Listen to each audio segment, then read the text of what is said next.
What's up, Guardians? Glad to have you with Drew.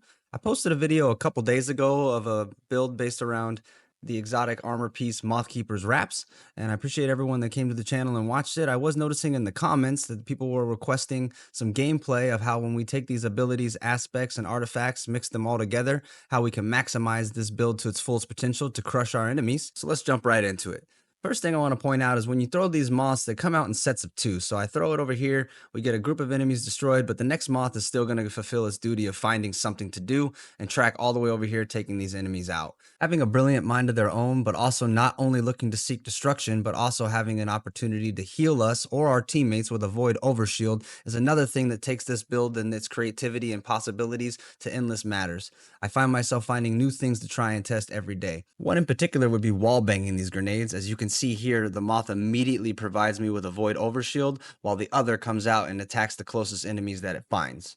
I mean, this piece is just so fun and incredible to use. It is literally one of my favorite armor pieces in the entire game. Now, the first fragment that I want to talk about that we paired this exotic piece with is Facet of Bravery. Now, the explosion we get from these moths is so strong that anytime we cast one and it causes a kill, which is pretty much all the time, it immediately activates volatile rounds, taking the void weapons that we have selected for this build to a completely another level of damage output and succession of even ad clear, especially if you're using Graviton Lance, making one of the best exotic weapons in the game even stronger. Get out of the way. But it doesn't end there. Facet of Bravery will also provide us with unraveling rounds, which is incredible for the pairing of our strand weapons, which you can also use a strand in your power slot as well if you don't want to go with a void heavy weapon. Now the next one I want to talk about is Facet of Balance. Now with our great darkness and light damage synergy, the more of this darkness and light damage that we cause, the faster we get our moss back, the faster we get Withering Blade back, the more that we can use these abilities. Plus they start with 2 each, so this is literally an endless combination of never running out of abilities to cast. Adding Gambler's Dodge to the mix makes this even better. Speaking of the combination of light and darkness synergy that this build brings, if you noticed at the end of the last wave, we had just come out of Transcendence. As we come up into the hills to the next wave here, you can see our light bar was basically filled up immediately. And then now with just a few shots from our call, we are going to be right back into popping Transcendence and taking advantage of the amazing abilities and buffs that that gives us. Speaking of buffs, if you've noticed on the left side of the screen, there's literally so many going on that the game can't even tell us exactly everything that we have active. I mean, we're going through Radiant, Amplified, Frost Armor stack times 5. We have our Armor Charge, our Void Weapon boost, Unraveling Rounds.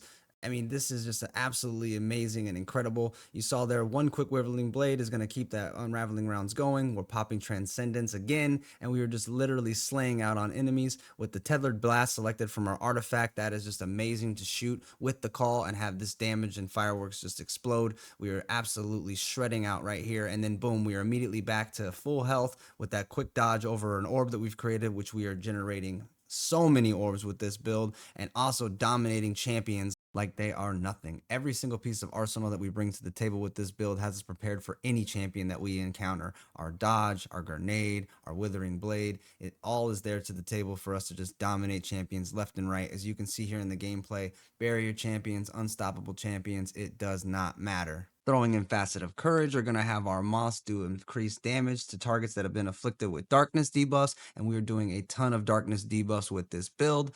Throwing in Facet of Dominance is then going to have our arc grenades now cause jolt. And look at this moth here. It tries to get into this barrier once, twice, third time's the charm, does not give up. I mean, this is such an incredible and fun build just to watch how these moths work around you and destroy these enemies.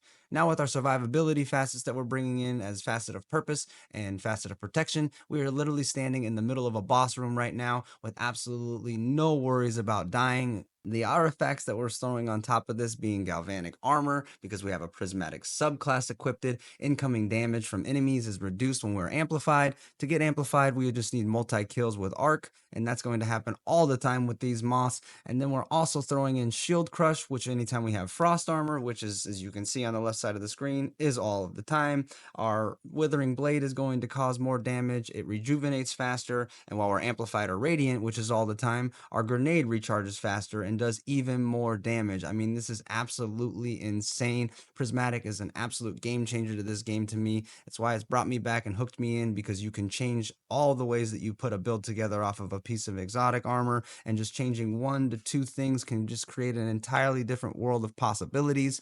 Taking all that and combining it with mods like Heavy Handed, Firepower, and Siphon mods for our Void and Strand weapons allows us to become an orb creating machine without even using an exotic piece like Orpheus Rigs. It's so refreshing and just feels good to be able to use what you want and have fun still without having to be based on an exotic class item. The Final Shape update has been absolutely amazing to me. I'm so excited about the future of Destiny and what Bungie has to bring next, and I can't wait to take this build into this week's new Grandmaster Nightfall. Very excited to see how it handles inside of there. Now, as you can see on the screen, we generated 192 orbs and 803 kills. This build is absolutely no joke. Thank you for everybody that watched the video today. I greatly appreciate it. I'll have links down in the description for the build itself. And if you enjoyed today's video, please hit that like and subscribe button. It helps grow the channel like you have no idea. Also look forward to seeing the comments down below. Let me know if there's exotic pieces you'd like to see me do a build around. And once again, have a great day and best of luck hunting out there, Guardians.